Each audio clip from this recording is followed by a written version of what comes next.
Hello students. आज का हमारा टॉपिक है WBC, that means white blood cells and platelets.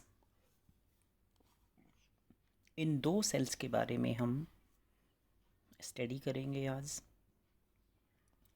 इसमें पहले इंट्रोडक्शन कि WBC क्या होते हैं। WBC को दूसरे वर्डों में बोलते हैं ल्यूकोसाइट्स। ल्यूक मतलब वाइट, साइट मतलब सेल्स। ये जो WBCs होते हैं ये हमारी बॉडी में RBC से कम नंबर में होते हैं। RBCs मिलियंस में होते हैं, WBC थाउजेंड्स में होते हैं। 500 अगर RBC होंगे उसमें एक WBC होगा। इतना डिफरेंस होता है दोनों में।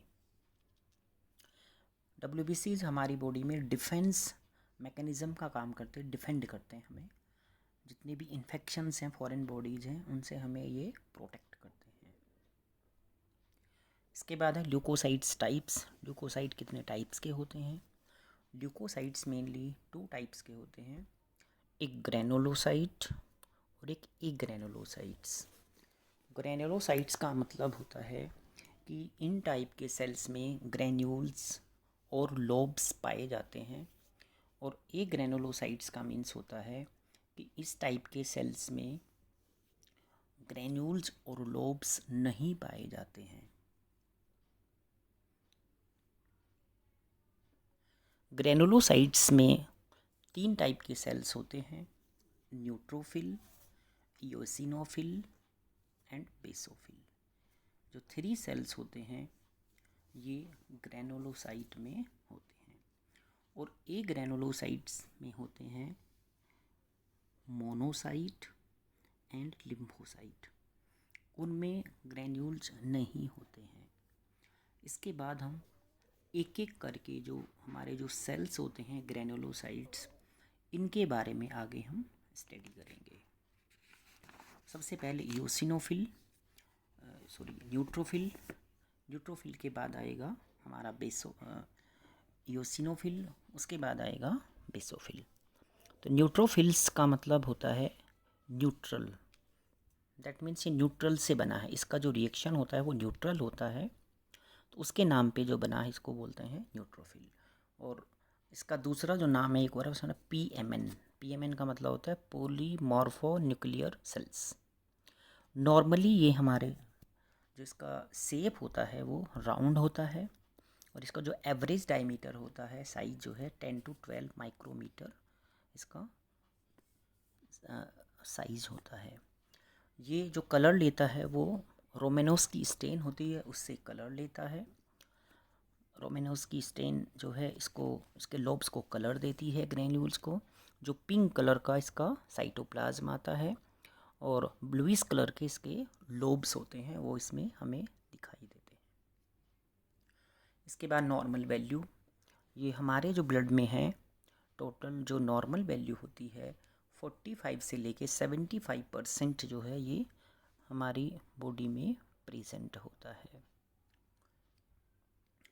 इसमें जो इसका फंक्शन होता है, ये हमारा जो न्यूट्रोफिल है छोटे छोटे जो माइक्रो ऑर्गेनिजम्स होते हैं स्मॉल साइज के, उनके एनगल्फ करता है, खाता है उनको, और हमें हमारी बॉडी की इम्यूनिटी को इंक्रीज़ करता है।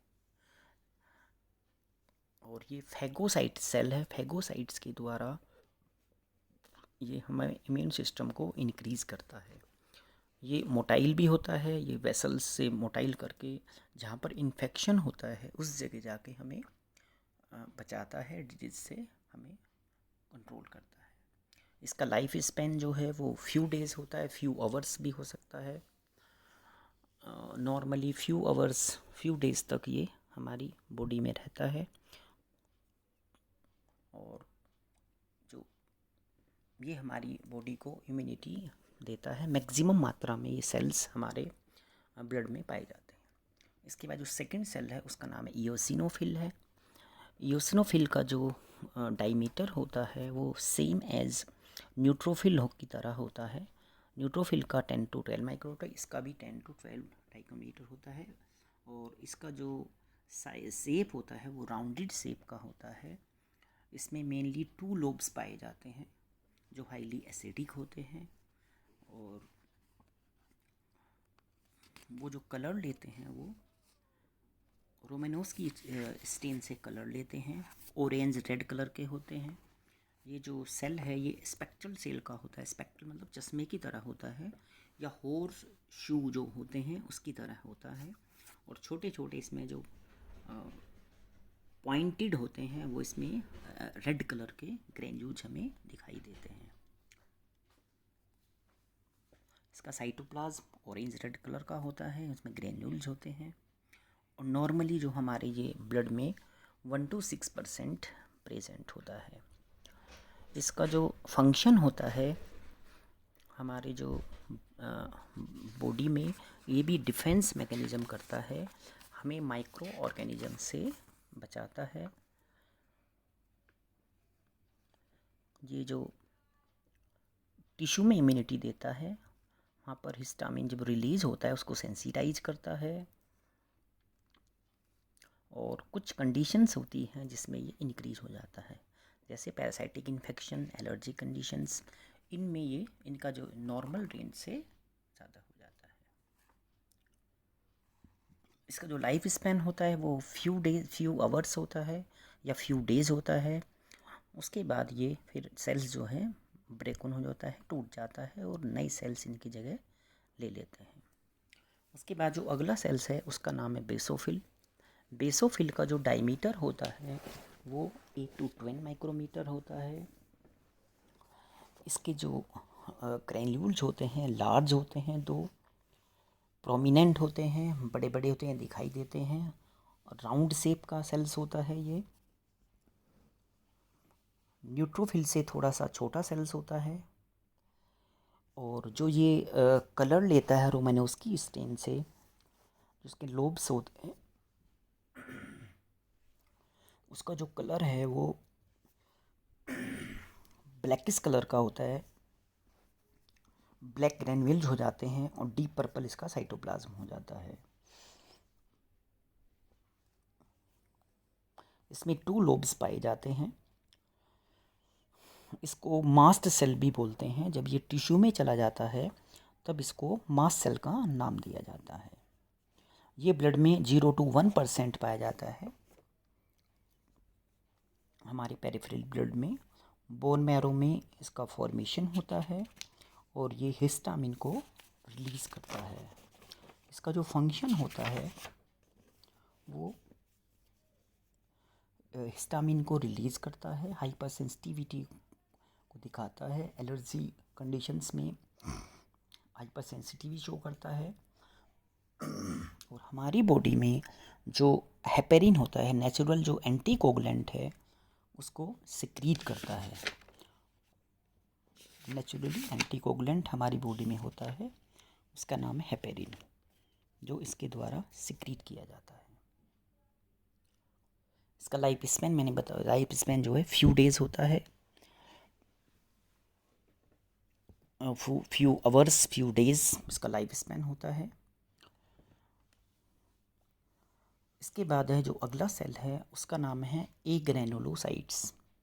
ए ग्रैनुलोसाइट का मतलब होता है कि इनमें जो सेल्स होते हैं उनमें न्यूक्लियस डिवाइड नहीं होता है, सिंगल न्यूक्लियस होता है, और साइटोप्लाज्म बहुत कम होता है।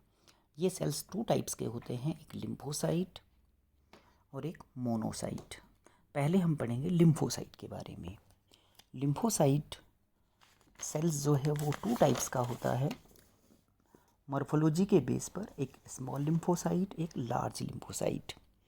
लार्ज लिम्फोसाइट का जो शेप होता है दोनों का राउंड होता है, स्मॉल और लार्ज का, और जो इनका साइज होता है वो 12 to 15 माइक्रोमीटर डायमीटर में होता है, वो लार्ज लिम्फोसाइट का, और 8 to 10 माइक्रोमीटर होता है स्मॉल लिम्फोसाइट का। ये जो स्टेन लेते हैं ये लिस्मैन स्टेन, जो रोमानोव्स्की स्टेन होती है, वहाँ से कलर लेते हैं। डार्क ब्लूइश कलर के ये इनका जो न्यूक्लियस होता है वो कलर लेता है, और थोड़ा सा इसमें साइटोप्लाज्म होता है साइड में, वो थोड़ा लाइट ब्लू कलर का होता है। इनकी नॉर्मल जो वैल्यू होती है वो होती है 20 to 45% हमारे ब्लड में प्रेजेंट होते हैं। इनका जो फंक्शन होता है, ये फंक्शनल के बेस पे ये 2 टाइप्स के होते हैं, एक टी लिम्फोसाइट और एक बी लिम्फोसाइट। टी लिम्फोसाइट जो है वो थाइमस में अपनी रिकॉग्नाइजेशन लेता है, तो उसको टी लिम्फोसाइट बोलते हैं। बी लिम्फोसाइट जो है बोन मैरो में से रिकॉग्नाइजेशन लेता है, बी लिम्फोसाइट होता है। और टी जो लिम्फोसाइट है उसका टी हेल्पर सेल होता है, वो बी लिम्फोसाइट की हेल्प से हमारी बॉडी में एंटीबॉडीज़ को सिक्रीशन करता है, और वो एंटीबॉडीज़ हमारी बॉडी में इम्यूनिटी प्रोवाइड करती है। इसका लाइफ स्पैन जो है वो फ्यू आवर्स से लेके फ्यू डेज तक होता है। इसके बाद जो नेक्स्ट सेल्स है उसका नाम है मोनोसाइट। मोनो मतलब सिंगल, साइट मतलब सेल जिसमें सिंगल न्यूक्लियस हो, वो मोनोसाइट है। ये किडनी शेप का होता है, किडनी की तरह जो स्ट्रक्चर होता है उसकी तरह होता है ये। और इसका साइज जो है वो जितने भी सेल्स होते हैं हमारे बॉडी में, जो WBC हैं, उनमें सबसे बड़ा जो साइज होता है वो मोनोसाइट का होता है। नॉर्मल साइज इसका 16 to 22 माइक्रोमीटर होता है। और ये जो स्टेन होती है, जो लिस्मैन स्टेन होती है, उससे पर्पल कलर, वॉयलेट कलर लेता है। और इसमें बहुत कम जो है साइटोप्लाज्म होता है, उसका कलर जो है वो हल्का सा ब्लू होता है। नॉर्मल रेंज इसकी होती है 2 to 8%, यानी कि हमारी बॉडी में 2 to 8% जो है इसकी रेंज होती है। एक ही इसमें न्यूक्लियस पाया जाता है। जब ये हमारे टिश्यू में चला जाता है तो इसको टिश्यू मैक्रोफेज या अलग अलग नाम से जाना जाता है। इसको हिस्टोसाइट भी कहते हैं, जब ये हमारे टिश्यू में जाके उसको इम्यूनिटी देता है। इसका जो फंक्शन होता है, ये लार्ज जो बड़े बड़े हमारे माइक्रो ऑर्गेनिज्म बॉडी में एंट्री करते हैं उनको ये किल करता है, फैगोसाइट करता है, अंदर लेके मार देता है। इसके अलावा ये जो है स्कैवेंजर्स बोलते हैं इसको, जो फॉरेन बॉडीज होती हैं, डेड लाइन सेल्स होते हैं, उनको सबको ये किल कर देता है। इसका लाइफ स्पैन भी होता है फ्यू आवर्स और फ्यू डेज। बट जब ये टिश्यू में एंट्री कर जाता है तो लॉन्ग टर्म तक ये टिश्यू में इम्यूनिटी देता है। उसके बाद में जो ल्यूकोपोइसिस एक वर्ड है, टर्मिनोलॉजी वर्ड है। इसका मतलब होता है, ल्यूको मीन्स WBC, पोइसिस मतलब फॉर्मेशन, यानी कि हमारी बॉडी में जो ल्यूकोसाइट्स होते हैं वो कैसे फॉर्मेशन होते हैं, वो कहाँ बनते हैं। जो ल्यूकोसाइट्स होते हैं हमारी बॉडी में वो बनते हैं बोन मैरो में, इनका वहाँ पे प्रोडक्शन होता है, उस प्रोसेस को बोलते हैं ल्यूकोपोइसिस। हमारी बोन मैरो में स्टेम सेल होते हैं जो प्रोजेनिटर सेल्स होते हैं, उसमें CFU-GEMM होता है, colony forming unit. Granulocyte, erythrocyte, megakaryocyte और माइलोसाइट्स, ये इनका मीनिंग होता है। तो जो माइलोसाइट सीरीज होती है उसमें इनका प्रोडक्शन होता है, बनता है। उसमें जो इसके बाद बनता है माइलोब्लास्ट। माइलोब्लास्ट का जो इसकी फर्स्ट फॉर्म होती है, उसके बाद आगे जाते जाते ये सारे अलग अलग टाइप्स के सेल्स हमारी बॉडी में फॉर्मेशन होते हैं। उसके बाद फिर ये हमारे सर्कुलेशन में आ जाते हैं। इसके बाद हम सेकंड जो हमारा थर्ड सेल्स है हमारा, पहले हमने RBC के बारे में बताया था इससे पहले क्लास में आपको। उसके बाद हमने WBC के बारे में बताया। उसके बाद जो अगला सेल्स है उसका नाम है प्लेटिलेट्स। प्लेटिलेट्स का जो इंट्रोडक्शन है कि ये हमारी बॉडी में बोन मैरो में बनता है। बोन मैरो में बनने के बाद ये फिर हमारे सर्कुलेशन में आता है, वो होते हैं हमारे मेगाकैरियोब्लास्ट। मेगाकैरियो जो साइट्स होते हैं, जैसे वो हमारे सर्कुलेशन में आता है तो उससे बहुत सारे प्लेटिलेट्स ब्रोकन होते हैं, टूटते हैं, वो एकदम स्पॉन्जियस लाइक होते हैं। ये छोटे छोटे से ये फ्रेगमेंट्स होते हैं ये मेगाकैरियोसाइट्स के। उसके बाद हमारी बॉडी में ये बिना आपस में मिले चलते रहते हैं, क्योंकि अगर ये आपस में मिल गए तो ये इनका जो इनका नेचर जो होता है वो चिपकू नेचर होता है, अडेंशन टाइप होता है, फिर ये आपस में चिपक जाते हैं। जो प्लेटिलेट्स हैं इनका कोई शेप नहीं होता है, ये विदाउट शेप होते हैं और इनको हम ट्रू सेल्स भी नहीं बोलते हैं इनको। इनका दूसरा नाम होता है प्लेटिलेट्स का थ्रम्बोसाइट्स। थ्रम्बो मतलब क्लोटिंग, साइट मतलब सेल्स, यानी कि हमारी बॉडी में जो सेल्स क्लोटिंग कराते हैं उनको बोलते हैं हम थ्रम्बोसाइट्स। ये जो कलर लेते हैं ये लिस्मैन स्टेन से कलर लेते हैं। लिस्मैन स्टेन एक रोमानॉन्स की स्टेन होती है, उससे कलर लेते हैं। और लाइट जो पिंक कलर की हमें छोटे छोटे 2 to 4 डाइक्रोमीटर जो है इनका साइज होता है, उसमें ये हमें दिखाई देते हैं। नॉर्मल ब्लड में ये 1.5 से लेके 4 lakhs पर क्यूबिक mm तक हमारे ब्लड में प्रेजेंट होते हैं। इनका जो फंक्शन होता है वो हमारी बॉडी में जब इंजरी होती है तो ब्लड को क्लोटिंग कराने में ये हेल्प करते हैं।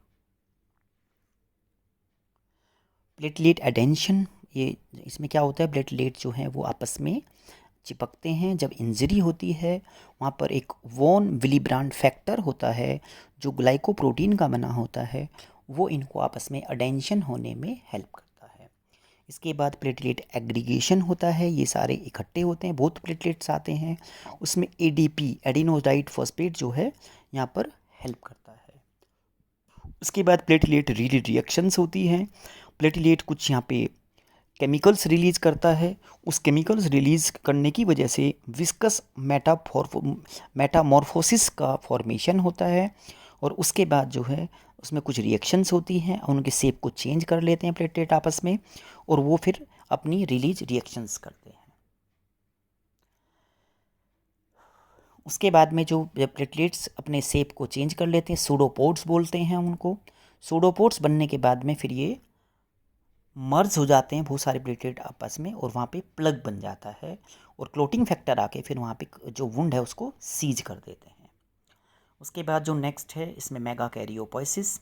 मेगा मतलब होता है हमारे जो प्लेटलेट्स हैं और पोइसिस का मतलब फॉर्मेशन, यानी कि जो हमारे प्लेटलेट्स हैं ये बोन मैरो में बनते हैं।